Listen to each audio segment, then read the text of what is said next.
السلام علیکم اسٹوڈنٹس، کیسے ہیں آپ سب؟ آج ہم بات کرنے لگے ہیں ہدایت کے سرچشمے اور مشاہیر اسلام کے. جو پہلا ہمارا ٹاپک ہے اس میں ہے اہل بیت اطہار رضی اللہ عنہ، جن کا نام ہے حضرت امام زین العابدین.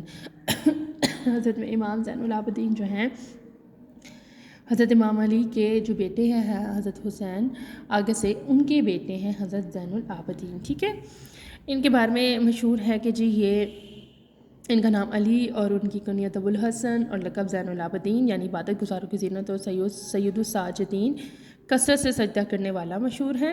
آمد مدینہ منورہ میں 38 ہجری میں پیدا ہوئے تھے اور آپ کا شمار تابعین میں ہوتا ہے. اس کے علاوہ جو ہے آپ نے 2 سال اپنے دادا حضرت علی کے ساتھ، 10 سال اپنے چچا حضرت امام حسن کے ساتھ اور 23 سال اپنے والد محترم امام حسین رضی اللہ عنہ کی تربیت میں گزارے ہیں اور مختلف طرح کے علوم جو ہیں وہ حاصل کیے ہیں. عبادت اور ریاضت کا یہ عالم تھا کہ آپ عبادت اور تقویٰ میں آپ کو بڑی شہرت حاصل تھی اور اسی بنا پہ انہیں زین العابدین جو ہے وہ کہا جاتا ہے.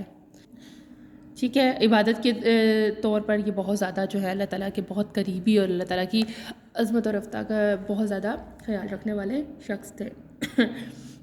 علم اور فضل میں، تقویٰ، عبادت اور خشوع و خضوع میں اپنی مثال آپ تھے. آپ اپنے دور کے سب سے بڑے متقی اور فقیہ ہونے پر اسلام کا سارے اتفاق کرتے ہیں. اور اس کے علاوہ افضل خاندان قریش میں وہ کہتے ہیں کہ ہم نے ان جیسا کوئی شخص نہیں تھا. اس کے علاوہ آپ قرآن کی تفسیر، احادیث نبویہ کی روایت اور شریعت کے حلال اور حرام کے بارے میں بھی علم پھیلانے والے تھے. اخلاق اور صفات میں آپ کا یہ عالم تھا کہ جب آپ کے سامنے افطار جو ہے رکھا جاتا اور کربلا کے بعد کی واقعہ ہے تو وہ کہتے ہیں کہ دن بھر کو وہ روزہ رکھا کرتے تھے اور رات میں عبادت میں گزارتے تھے، اور جب افطار کا سامان آتا تھا تو وہ یہ چیز سوچ کر نہیں کھایا پیا کرتے تھے کہ میرے بھائی اور میرے والد جو ہیں بھوکے پیاسے شہید ہو گئے. واقعہ کربلا میں آپ نے شرکت نہیں کی تھی کیونکہ آپ بہت زیادہ بیماری کی شدت کی لپیٹ میں تھے.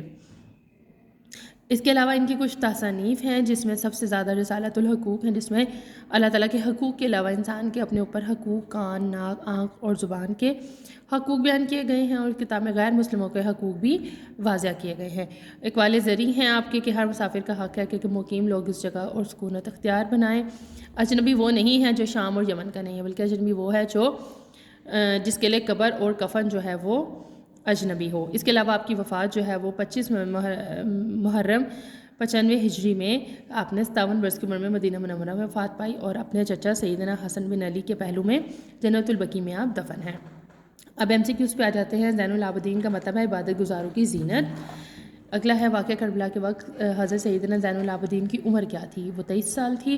حضرت امام زین العابدین کے چہرے کا رنگ متغیر ہو جاتا تھا وضو کرتے وقت. حضرت سیدنا زین العابدین کے فرمان کے مطابق صدقہ اللہ تعالیٰ کے غضب کو ٹھنڈا کرتا ہے. حضرت امام زین العابدین سپرد خاک ہوئے مدینہ منورہ میں. آنسر کوشچن کی طرف آتے ہیں. حضرت امام زین العابدین کا نام اور کنیت واضح کیجیے. فرسٹ لائن ہے، پیراگراف کی فرسٹ لائن یہاں سے لے کے شروع ہوتا ہے اور سجدہ کرنے والا ہے. سیکنڈ کوشچن ہے امام زین العابدین کا یہ لقب کس کے سبب ہے؟ عبادت اور ریاضت کی فرسٹ لائن جو ہے وہ آپ کے آنسر کا کوشچن ہے. تھرڈ ہے جی حضرت امام زین العابدین میدان کربلا میں اپنے والد ماجد سے آخری جو ملاقات تھی اس کا حال بیان کیجیے. تو پیج نمبر 71 میں یہاں سے 10 محرم سے سٹارٹ کرتا ہے اور شرکت نہ کر سکے تک کا ہے. اس کے علاوہ کوشچن نمبر 4 ہے حضرت امام زین العابدین کس وجہ سے کربلا میں شرکت نہ کر سکے تھے؟ بیماری شدت کے باعث، یعنی بہت شدید بیمار تھے جس کے باعث آپ کربلا میں شرکت نہیں کی تھی. حضرت امام زین العابدین کا انتقال کب اور کہاں ہوا؟